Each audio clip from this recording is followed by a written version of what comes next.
Goretzka in Bayern talks, Werner open to Chelsea exit, Donny wants United stay, and the transfer roundup all coming up in the next few minutes as I'm your host Matt Froelich. You are the OneFootballers and this is the Daily News.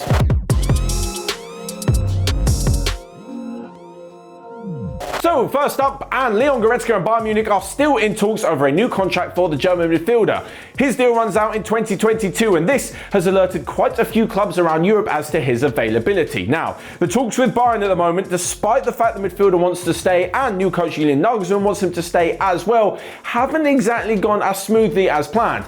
In fact, well, we're less than a year away from his contract expiring and they still haven't signed a new deal, so you can pretty much tell that things haven't gone quite so smoothly. The likes of Manchester United and Real Madrid are now both interested in bringing the midfielder, and at United, he presents the perfect opportunity to replace Paul Pogba. Not only are they similar in physical stature, but they're also quite similar players as well. Maybe Goretzka's got a little bit more about him when it comes to getting into the box, more than Pogba does in terms of his passing and trickery on the ball, but they both bring something fantastic to this Manchester United side. Now, with Paul Pogba's future reportedly in the balance, whether or not he could sign for PSG this summer or leave on a free next summer, Goretzka does make a pretty good argument to be his replacement, but of course, like I mentioned, Bayern Munich don't really want to let him go. He seems like the kind of guy who'd be happy to commit to a very, very long-term deal at Bayern and stay with them pretty much for the rest of his career. The thing is, he wants quite a hefty wage, around 20 million euros per season. Now, we saw David Alaba's wage demands completely rejected and he ended up leaving the club and moving to Real Madrid. So maybe the same thing might happen for Leon Goretzka. As for moving to Real, they've got a few midfielders who may need replacing in the next few years, but they've got some youngsters in their sights as well, and I'm not so sure they'd be top of the list when it comes to signing Leon Goretzka. Moving on though, and to Timo Werner. He reportedly wants an exit from Stamford Bridge, and of course, this is just paper talk at the moment, but it does kind of make sense.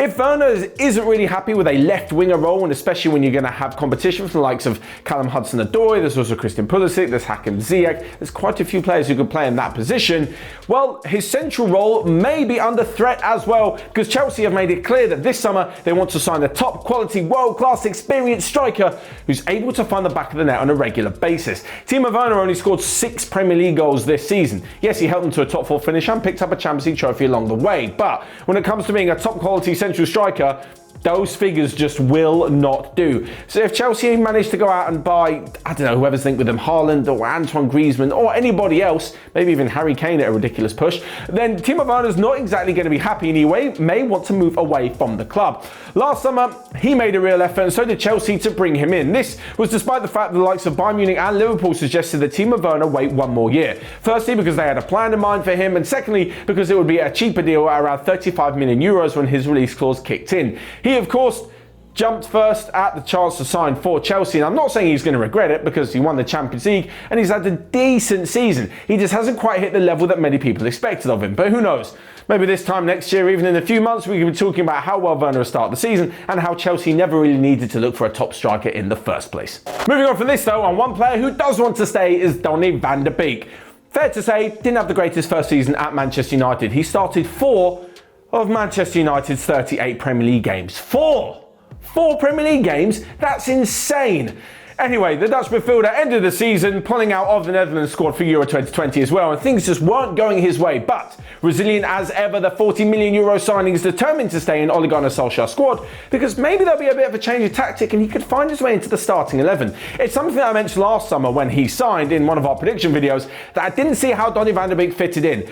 I can't see him being part of a double defensive pivot like Fred and McTominay. I can't see him taking over Bruno Fernandes's shirt in a number 10 role, and I don't quite think he's got the necessary wing play to overtake someone like Marcus Rashford on the left-hand side, or potentially, whenever he signs, Jadon Sancho on the right-hand side, and he's not a striker as well. There's not really a place for him, but if Ole Gunnar Solskjaer buys a good defensive midfielder, switches to a 4-3-3, it will mean that they'll have a defensive mid and 2 players from central midfielder pushing forward. Bruno Fernandes a little bit further as a number 10, but as a number 8, Donny van de Beek fits that role perfectly. You'd think that Paul Pogba would fit in that role, but like I mentioned before, there's so many questions over his future and whether or not he's actually good enough to play in this system. I think he is, but you know, the internet is a wild place full of rumours. So maybe this could be Donny van de Beek's prime moment to succeed at Manchester United. As for the moment, he is working back to full fitness alongside Anthony Martial, and they'll join up with Manchester United's pre-season group next week. Finally then, a quick roundup of the rest of the day's transfer news that you might have missed, and Liverpool have identified Jarrod Bowen as a potential transfer target. David Alaba, the one I mentioned earlier, who joined Real Madrid, has been given the number 4 shirt vacated by Sergio Ramos, although the Austrian defender says that he does not want to be compared to the former Real Madrid legend. Elsewhere, and ahead of their debut campaign in the Premier League, Brentford have signed Celtic defender Christopher Ajer. And lastly but not least, if West Ham cannot bring back Jesse Lingard, David Moyes wants to bring in Chelsea's Ross Barkley. So that's all from me for today. Then why don't you check out all of the latest content we've got going on OneFootball, and until next time, I will see you guys later.